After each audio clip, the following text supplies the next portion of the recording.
રામ રામ ખેડૂત મિત્રો, મારું નામ છે દિલીપ પટેલિયા અને આપણી YouTube channel Shriram pesticides Mahuva ઉપર આપ સર્વે મિત્રોનું હાર્દિક સ્વાગત છે।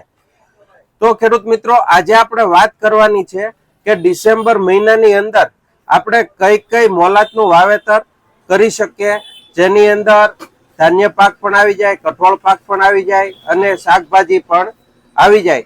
તો આપણે કયા કયા પાકનું આપણે વાવેતર કરી શકીએ એ વિશે આજે આપણા વિડીયોની અંદર ચર્ચા કરવાની છે। તો સૌપ્રથમ, જો તમે આપણી ચેનલ ઉપર નવા છો અને આપણી ચેનલ શ્રીરામ પેસ્ટિસાઇડ્સ મહુવાને હજુ સુધી તમે સબસ્ક્રાઇબ નથી કરી તો આપણી ચેનલને સબસ્ક્રાઇબ કરી લેવા નમ્ર વિનંતી છે અને આ વિડીયોને વધારેમાં વધારે તમે શેર કરો કે જેથી કરી અને દરેક ખેડૂત મિત્રો સારી એવી કૃષિ માહિતીનો લાભ લઈ શકે। તો હવે આજની આપણે કૃષિ માહિતીની શરૂઆત કરીએ કે આપણે ડિસેમ્બર મહિનાની અંદર શું વાવી શકીએ। તો એના અંદર તમે ખાસ કરી અને ઘઉં અને ચણા આપણા એરિયાની અંદર વધારેમાં વધારે અત્યારે આ વવાતો આ પાક છે કે જે તમે 30 ડિસેમ્બર સુધી આસાનીથી વાવી શકો છો। 30 ડિસેમ્બર સુધી એમને વાવેતર કરવાની ભલામણ કરવામાં આવે છે, ઘઉં અને ચણા બંને।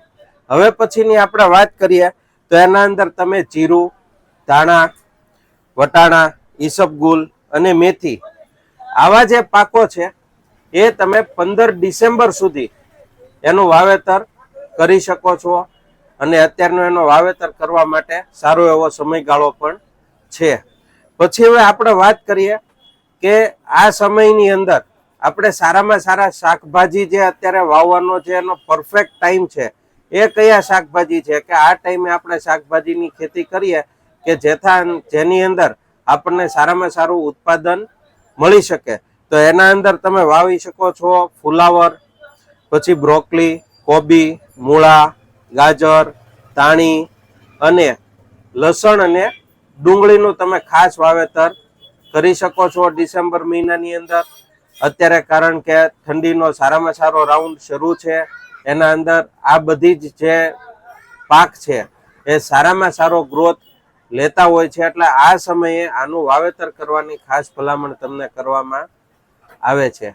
હવે પછીની આપણે વાત કરીએ કે મલ્ચિંગ અને ગ્રો કવર કરીને કોઈ તમારે મોલાત કરવી હોય, કારણ કે હવે જે હું તમને મોલાતના નામ કહું છું, જે પાકના નામ કહું છું એ પાકને થોડુંક પ્રોટેક્શનની વધારે જરૂર પડતી હોય છે, એટલે એ તમારે ગ્રો કવર અને મલ્ચિંગની અંદર ઉજેરવાની તમને ભલામણ કરવામાં આવે છે। એના અંદર સૌપ્રથમ સારામાં સારી જો કોઈ ખેતી હોય તો એ તમે અત્યારે લીલા મરચાની ખેતી કરી શકો છો, એ અત્યારે સારામાં સારું છે। બીજી આપણે કોઈ વાત કરીએ તો એના અંદર તમે તરબૂચ અને જે સાકરટેટી આવે છે એનું પણ તમે અત્યારે વાવેતર કરી શકો છો। જો તમે 15 ડિસેમ્બર પહેલા તરબૂચ અને સાકરટેટીનું વાવેતર કરશો તો ખાસ કરી અને તરબૂચ જે છે એ માર્ચ મહિનામાં આવવાની શક્યતા છે અને માર્ચ મહિનાની અંદર રમઝાન મહિનો આવતો હોવાથી એ સમયે તરબૂચના ભાવ ઊંચા મળવાની પૂરેપૂરી શક્યતા રહેલી છે, એટલે અત્યારે 15 ડિસેમ્બર સુધી તરબૂચનું વાવેતર કરવાની પણ ખાસ ભલામણ કરવામાં આવે છે। એના સિવાય તમે ટેટીનું પણ વાવેતર કરી શકો છો। એના સિવાય તમે કાકડી, કારેલા અને દૂધી અને તુરિયા આનું પણ તમે વાવેતર કરી શકો છો, પણ ખાસ કરી અને અત્યારે તમારે એના ગ્રો કવર કરીને વાવેતર કરવાની ભલામણ કરવામાં આવે છે।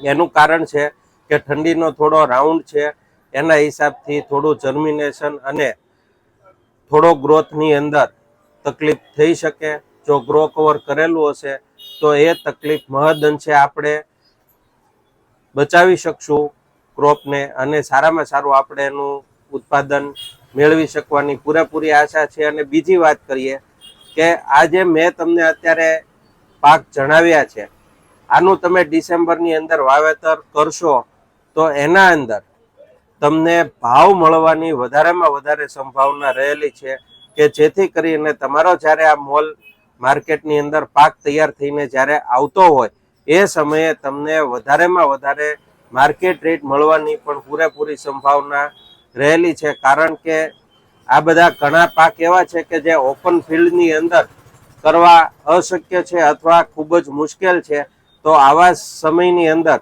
જો તમે ડ્રીપની અંદર અથવા ગ્રો કવર કરીને સારી રીતે તમે આને ઉછેરેલા હશે તો એ સમયે તમને વધારેમાં વધારે સફળતા મળવાના ચાન્સ છે. એટલે આ બધા પાક તમારે ડિસેમ્બર મહિનાની અંદર વાવવાના રહેશે. ઘણા ખેડૂત મિત્રોની કોમેન્ટ હતી અને ફોન કોલ પણ હતા, મેસેજ પણ હતા કે દિલીપભાઈ અમારે ડિસેમ્બરની અંદર કયા પાકનું વાવેતર કરવું. તો આ વિડીયો ખાસ મારે એ બધા મિત્રો માટે બનાવવો પડ્યો છે. તો આશા રાખું છું કે મારા દરેક ખેડૂત મિત્રોને સારી એવી કૃષિ માહિતી મળી ગઈ હશે. અને હજુ સુધી જો આપણી ચેનલને તમે સબસ્ક્રાઇબ નથી કરી તો ખેડૂત મિત્રો ખાસ તમને વિનંતી કરું છું કે આપણી ચેનલને સબસ્ક્રાઇબ કરી લેવી, કે જેથી કરી અને સમયે સમયે જે પણ સારામાં સારી કૃષિ માહિતી હોય એ હું તમારા સુધી પહોંચાડી શકું અને તમે એનો લાભ લઈ શકો. એ સાથે જ મને રજા આપો. જય જવાન, જય કિસાન.